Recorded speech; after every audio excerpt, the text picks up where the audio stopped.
Olá, turma do sexto A da Escola MF Vila Tomazina de São Paulo. Aqui é a Maria, amiga da Mariana, a professora de vocês que foi e é minha amiga da faculdade. A gente se conheceu na Unirio, estudando biologia.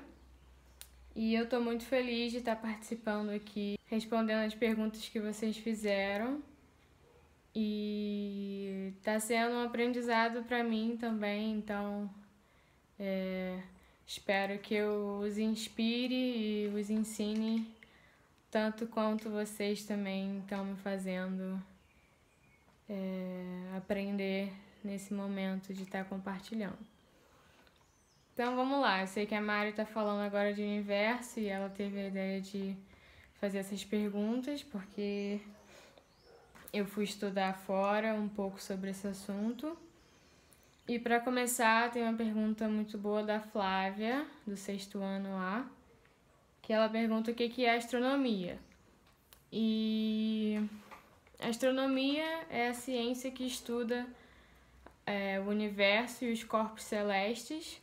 Então, tudo que existe no universo vai estar unindo aí física, química e tentando entender mais sobre o universo, né, que é a nossa casa, tentando entender mais sobre onde a gente mora. Foi dessa ciência, né, que a gente conseguiu entender muito mais sobre o universo e é assim que a gente pode começar a responder algumas das perguntas que vocês mesmos fizeram para mim, né? Mas é importante saber que mesmo com a astronomia e o progresso dessa ciência, o nosso conhecimento ainda é muito limitado. E isso vem na resposta da pergunta do Enzo. O Enzo pergunta se o universo é finito ou infinito. Então, Enzo, a gente não sabe ainda e nosso conhecimento é limitado para responder essa pergunta. A única certeza que a gente tem é que o universo é muito, muito, muito, muito grande, assim. E por causa disso, o nosso conhecimento fica limitado porque a gente chega numa parte do horizonte que a gente não consegue ver além. Então, a gente não tem a tecnologia para ver além disso. Então, como que a gente vai saber se tem um final ou não tem, né? Na minha opinião, isso é uma coisa muito interessante e me anima até, animadora, porque a gente ainda tem muita coisa para descobrir, sabe? Vocês estão numa idade que agora é a hora de descobrir as maiores coisas assim, sobre o universo e se vocês se interessarem por esse assunto, já crescer com essa ideia, porque ainda tem muito a se descobrir dessa área, assim como todas as outras, né? Mas o universo sempre foi aquela admiração desde o começo, né? Dos primeiros filósofos que olhavam para o céu como a gente faz hoje e se pergunta, né? Onde é que a gente está? E esse entendimento, esse conhecimento é muito importante para nós. O Paulo me perguntou quantas espécies de animais existem. E isso também Paulo, uma coisa que a gente é muito limitado para saber. Nós temos cerca de 1 milhão de espécies animais já catalogadas, né, descritas, conhecidas, mas a estimativa é que cerca de 6 milhões ainda não sejam conhecidas. Então, tem muita espécie ainda para ser conhecida. Novamente, o que eu falei na pergunta anterior, conhecimento é limitado e quando a gente reconhece isso, a gente começa a avançar mais, né? Por exemplo, as espécies marinhas, cerca de 11% só são conhecidas. Então, imagina o tanto de coisas ainda que tem para se descobrir nos oceanos, né? É uma coisa muito, de novo, que eu acho muito animadora, porque ainda tem muito a se descobrir. A Elisa me pergunta quais das duas teorias da formação do universo são mais prováveis de terem acontecido. E a Laila, desculpa se eu falei errado, pergunta como tudo surgiu. Então, essas perguntas são um pouco parecidas, né? Então, vou respondê-las juntas. Acredito que as teorias que a Elisa esteja falando, seja a teoria científica, né, do Big Bang, a grande explosão, e a teoria religiosa, né, que o Deus criou o universo e criou a Terra em 7 dias, e como a Bíblia conta, né? Bom, de acordo com os meus estudos e como essa pergunta foi para mim, a minha opinião, a teoria científica, né, que é do Big Bang. E as pessoas referem a essa teoria como a superexplosão, né? Mas na verdade não é uma explosão. Realmente o que aconteceu, ou o que se teoriza que aconteceu, é essa expansão muito rápida e acelerada, né, que a gente consegue observar hoje. Então a gente teoriza, né, pensa que se hoje está se expandindo, no passado estavam mais juntas, né? E chegariam a um tamanho tão pequeno que é o chamado de singularidade. E isso a gente não entende ainda. Realmente, de novo, vou bater na mesma tecla. Nosso conhecimento ainda é muito limitado.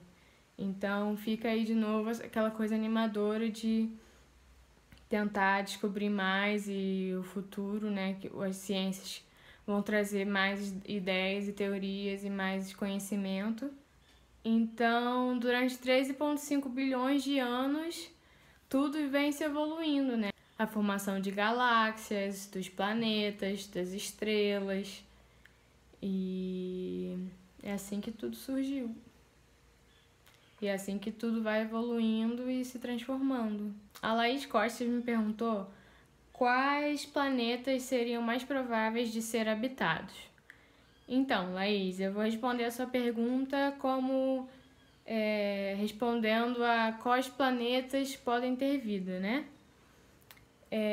A gente sabe da vida aqui na Terra que a água é um elemento essencial para a presença de vida. Então, qualquer tipo de vida que a gente vê aqui na Terra tem a água como uma necessidade. Então, isso já é um primeiro ponto, né? Um planeta que teria água no estado líquido. Isso também é importante, porque a água pode ser em vapor, pode estar congelada no gelo ou como neve. E a gente está falando aqui de água líquida, já é uma diferença. Mas esse fator da água também é influenciado por outros fatores. Por exemplo, a distância do planeta do Sol. Se estiver muito perto, a água vai evaporar. Se estiver muito longe, vai estar em estado congelado. Então, tem uma distância ali certinha que, como a gente vê aqui na Terra, a distância que a Terra está é preferível, né? Chamada de zona habitável. Então, como a Terra é o único planeta que a gente realmente sabe que tem vida, a gente a usa como exemplo. Então, planetas que, por exemplo, estão à mesma distância do Sol, têm um tamanho similar ao da Terra, são fortes candidatos a potencialmente, né, ter vida, ser habitados. E um dos exemplos é Marte, aqui do lado, nosso vizinho. E água existe em Marte, a gente já tem evidência que tem gelo. A gente sabe que também no passado Marte tinha lagos e oceanos no hemisfério norte. Então, quem sabe a gente não acha alguma coisa lá em Marte. O Jefferson está curioso sobre os buracos negros. Ele perguntou se é verdade que no meio da galáxia tem um buraco negro. Sim, é verdade. No meio da nossa galáxia, Via Láctea, tem um supermassivo buraco negro. Um buraco negro muito grande mesmo. E, na verdade, todas as galáxias têm buraco negro. Agora a gente já entende que galáxias e buracos negros, eles evoluem juntos. Uma galáxia não existiria se ela não tivesse um buraco negro no meio dela. Interessante. Agora, a Ludmilla, o Leonardo e a Raíssa tiveram perguntas semelhantes também, que eles perguntam como surgiu a Terra, como os planetas são formados e como nós somos feitos, né? Fomos feitos. Então, a Terra surgiu junto com a formação do nosso Sol. O que isso quer dizer? Todos os planetas do Sistema Solar, o nosso sistema, foram criados junto com a nossa estrela, o Sol. No processo de formação do Sol, existe uma nuvem de poeira e gás ao redor do Sol. E é essa poeira e gás que se concentra para formar os planetas. Então, o Sol se formou e aí os planetas se formaram em volta, com a formação e a composição de acordo com os elementos que ficam mais próximos do Sol e os elementos que ficam mais distantes. Então, por exemplo, a Terra. A Terra é o terceiro planeta mais próximo do Sol. Tem Mercúrio, Vênus, Terra e Marte. Esses 4 primeiros planetas, eles são rochosos, ou seja, eles foram criados por elementos metálicos, como ferro, o níquel, e eles se concentram numa bolinha rochosa, mais perto do Sol. Já Júpiter, Saturno, eles são de gases, então esses são os elementos que estavam mais longe do Sol e que se juntaram, né, se acumularam para formar os outros planetas. Para responder a última pergunta da Ludmilla, também ainda nesse assunto, como fomos feitos, que a Terra se formou há cerca de 4,5 bilhões de anos atrás. Acredita-se que a vida originou aqui e por 4,5 bilhões de anos existiu essa evolução da vida e diversidade, ou seja, a vida foi se diversificando em várias ramificações, ou seja, criando novas formas de vida até que chegamos a nós humanos agora. E atualmente somos talvez a mais conhecida, né, espécie, porque somos nós que modificamos mais o ambiente e, enfim, temos a cultura, né, e tudo mais, mas nós também somos parte da história do universo, entendeu? Nós estamos evoluindo aí junto com o universo. O universo tem 13,7 bilhões de anos, né, a evolução dele. A nossa começou na Terra há 4,5 bilhões de anos. Somos uma poeira das estrelas mesmo, sabe? Não tem como separar a nossa evolução da evolução do universo. O Henrique fez várias perguntas interessantes e eu vou responder aqui agora. A primeira que ele faz é: existia um universo antes desse? Então ele perguntou se antes do nosso universo existia algum universo. A gente não sabe, né?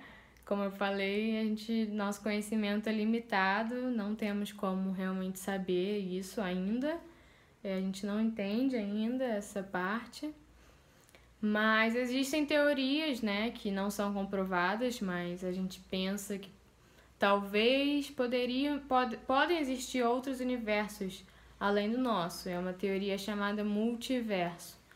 Mas eu não vou entrar muito em detalhe porque, como eu falei, é um assunto ainda muito limitado. Então, vamos tentar entender o nosso universo antes de pensar em outros, né?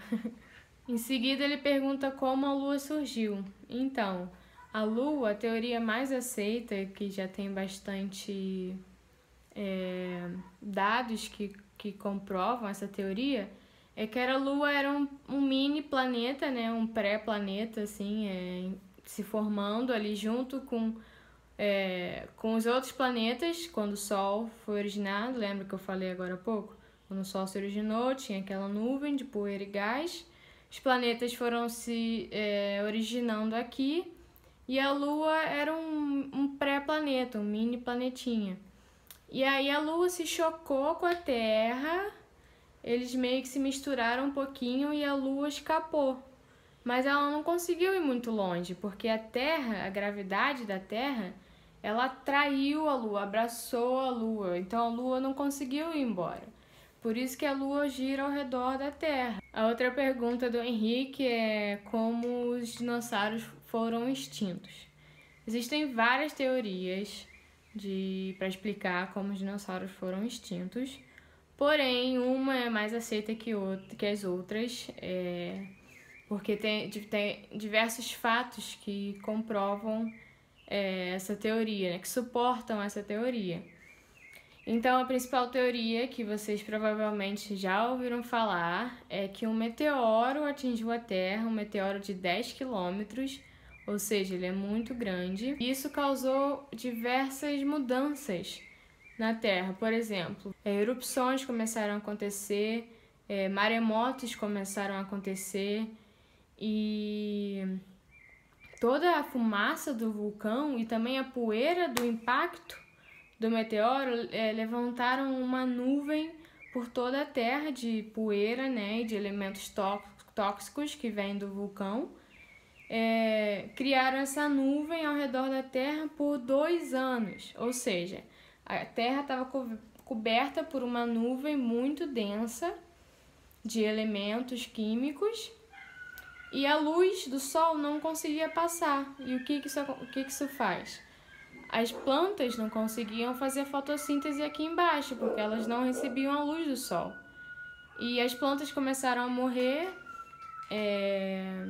e como vocês também já devem saber, as plantas são os produtores primários, né? Então, a cadeia alimentar depende das plantas. Quando as plantas começam a morrer, grande parte da cadeia alimentar vai ser afetada. E os dinossauros eram animais muito grandes, né? Eles eram, metros de altura. Então, para sustentar todo esse porte, né, do animal, eles precisavam comer muito, né? Os que comiam as plantas. E esses começaram a morrer. E aí os dinossauros que comiam carne começaram a morrer também, porque a comida deles não existia mais. Então, é essa cadeia, né? E provavelmente foi o que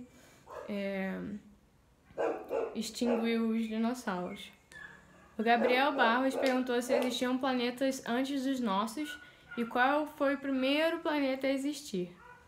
Então, Gabriel, sim, existiam muitos planetas antes dos nossos. A formação de galáxias e estrelas e planetas é algo frequente no nosso universo. Então, por exemplo, você perguntou qual foi o primeiro planeta a existir. A gente hoje sabe que o planeta mais antigo que conseguimos detectar tem 11,5 bilhões de anos. O nome dele é Capitan B. E 11,5 bilhões de anos é muito antigo, porque o cálculo da origem do universo é de 13,7 bilhões de anos. Então, você vê quase tão velho quanto o universo mesmo, né? Interessante. A Beatriz e a Joyce também tiveram perguntas super parecidas e elas querem saber como as estrelas surgem. As estrelas, ou seja, os sóis, eles nascem num berçário, que é chamado de berçário estelar. É uma nuvem com moléculas de gás e poeira que vão formar os sóis. E esses sóis são formados quando a poeira e o gás, em certas partes dessa nuvem, começam a se acumular e a se aglomerar e a crescer em tamanho, porque eles vão juntando a matéria que está ao redor. Então, o tamanho da estrela e a composição de uma estrela vai depender em que parte dessa nuvem ela começou a se originar.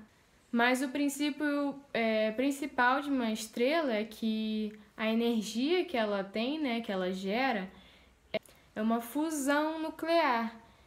Isso acontece quando um elemento se junta com outro até o núcleo. Não é uma interação superficial.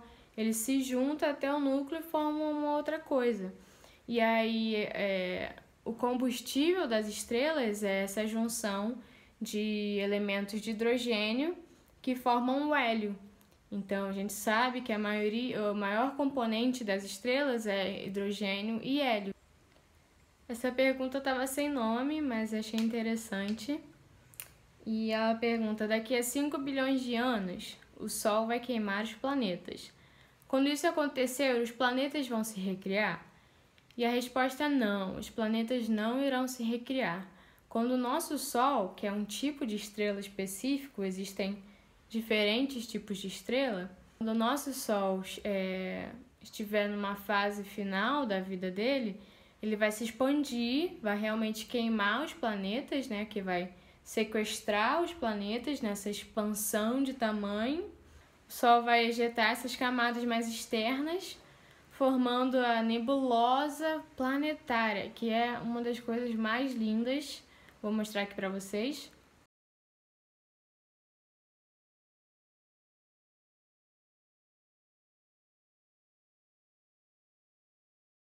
E vai ficar só o Sol do tamanho agora de uma Terra, então bem menor do que o tamanho original, que vai ficar brilhando ali como uma anã branca, que é chamada, e ela vai brilhar esfriando aos poucos e brilhando, esfriando, até virar uma anã negra, que é como se fosse uma cinza de um incenso, né? Que você tava ali queimando antes, mas quando para de queimar vira uma cinza.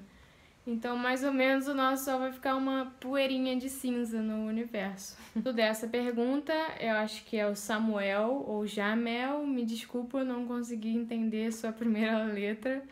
Mas ele pergunta quantos planetas têm água potável. Água potável é o que pode ser consumida por humanos, ou seja, é livre de contaminação e pode ser usada para beber e para cozinhar, né? Eu acho que de forma natural achar esse tipo de água, talvez só aqui na Terra, né? Porque foi aqui que a gente evoluiu e foi daqui que a gente conheceu essa primeira origem de água potável natural. Mas acredito que poderíamos modificar outras águas, né? Fazê-las potáveis. Então, quem sabe, né? Em Marte, quando a gente estiver lá, a gente pode usar a água de lá e fazê-la potável pra gente. Por fim, eu queria agradecer muito por vocês terem me mandado essas perguntas.